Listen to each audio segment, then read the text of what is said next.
Hello दोस्तों, स्वागत है आपका एक बार फिर से मेरे यूट्यूब चैनल कॉम्पिटिटिव स्टडी पे। मैं हिमांशु कुलियाल।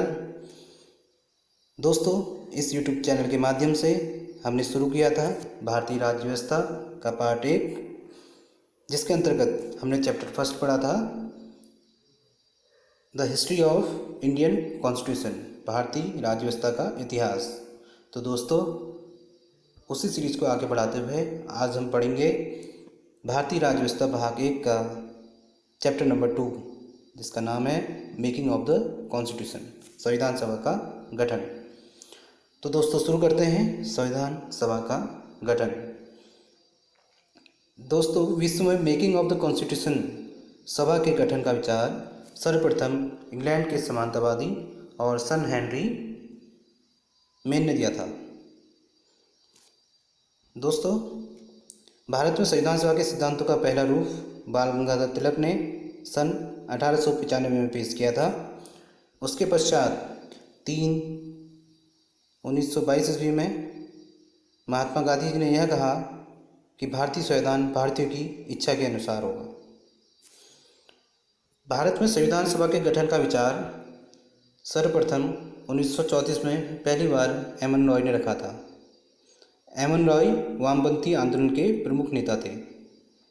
1935 में भारतीय राष्ट्रीय कांग्रेस ने पहली बार भारत के संविधान के निर्माण के लिए आधिकारिक रूप से संविधान सभा के गठन की मांग उठाई थी। 1938 में भारतीय राष्ट्रीय कांग्रेस की ओर से पंडित जवाहरलाल नेहरू ने घोषणा की थी कि स्वतंत्र भारत के संविधान का निर्माण वयस्क मताधिकार के आधार पर चुनी गई संविधान सभा द्वारा किया जाएगा। इसमें कोई भी बाहरी हस्तक्षेप नहीं होगा। नेहरू की इस मांग को अंततः ब्रिटिश सरकार ने मान लिया था। ब्रिटिश सरकार ने इसे सन 1940 में माना, जिसे हम अगस्त प्रस्ताव के नाम से भी जानते हैं। दोस्तों, इसके बाद इंडिया में आगमन हुआ था क्रिप्स मिशन का। क्रिप्स मिशन का जो मेन उद्देश्य था, उसका मेन उद्देश्य था कि वो यहाँ पर आकर एक प्रारूप समिति बनाए, एक संविधान बनाए। इसके लिए सन 1942 में ब्रिटिश सरकार के कैबिनेट मंत्री सर स्टैफोर्ड क्रिप्स ब्रिटिश मंत्रिमंडल के एक सदस्य एक स्वतंत्र संविधान के निर्माण के लिए ब्रिटिश सरकार के एक प्रारूप प्रस्ताव के साथ भारत आए। इस संविधान को द्वितीय विश्व युद्ध के बाद अपनाया जाना था, लेकिन इस संविधान का विरोध मुस्लिम लीग ने किया। मुस्लिम लीग की मांग थी कि भारत को 2 पार्ट्स में डिवाइडेड कर दिया जाए। इसके पश्चात इंडिया में कैबिनेट मिशन को भेजा गया था। इस मिशन ने 2 संविधान सभा की मांग को ठुकरा दिया था,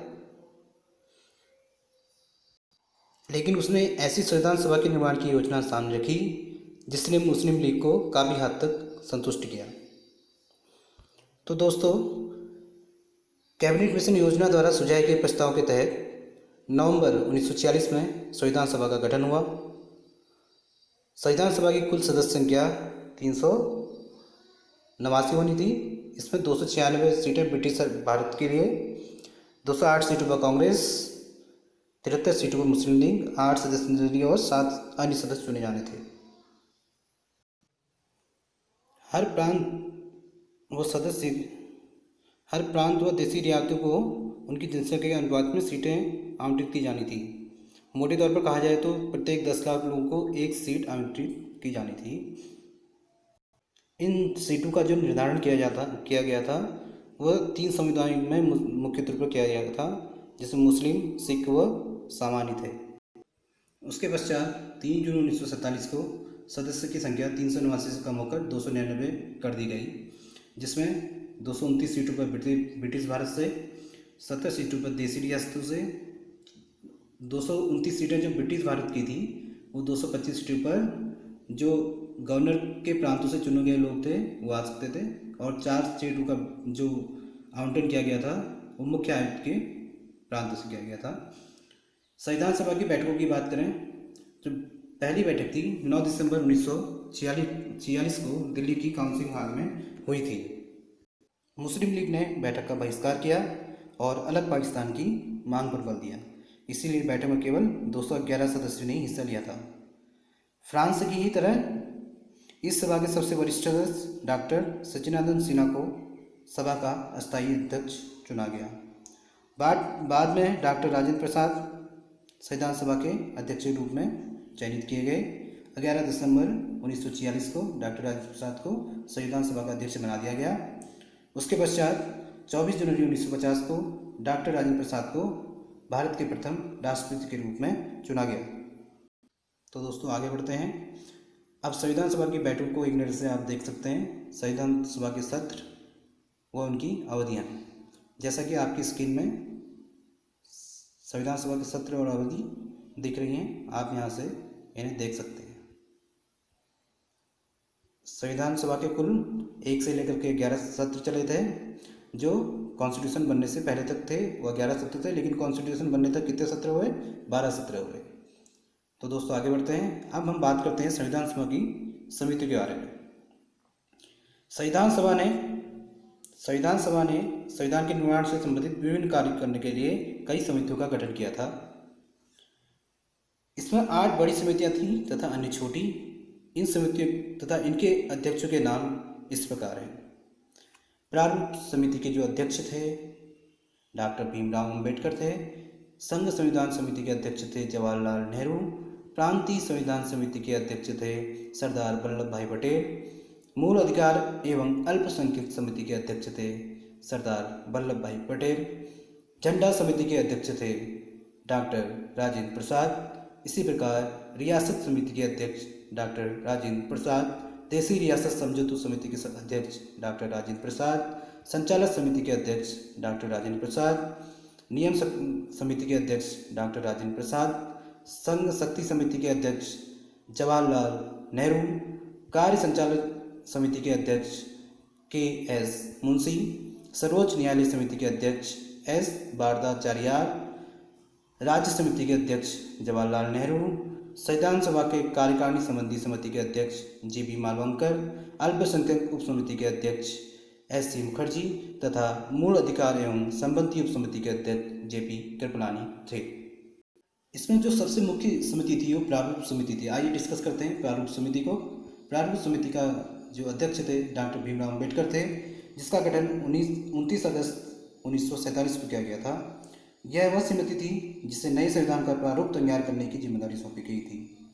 इसमें प्रमुख रूप से 7 सदस्य थे, जिनके नाम हैं doctor BR Ambedkar, N Gopalaswami Ayyangar, Alladi Krishnaswami Ayyar, doctor KM Munshi, Syed Mohammad Saadulla, M Madhavrao, TT Krishnacharya. विभिन्न समितियों के प्रस्तावों पर विचार करने के बाद प्रारूप समिति ने भारतीय संविधान का पहला प्रारूप तैयार कर लिया था। इसे फरवरी 1948 में प्रकाशित किया गया था। लोगों की शिकायतों, आलोचनाओं और सुझावों के परिप्रेक्ष्य में प्रारूप समिति ने दूसरा प्रारूप तैयार किया, जिसे अक्टूबर 1948 में प्रकाशित किया गया। इस प्रारूप को तैयार करने में कुल 141 बैठकें हुई।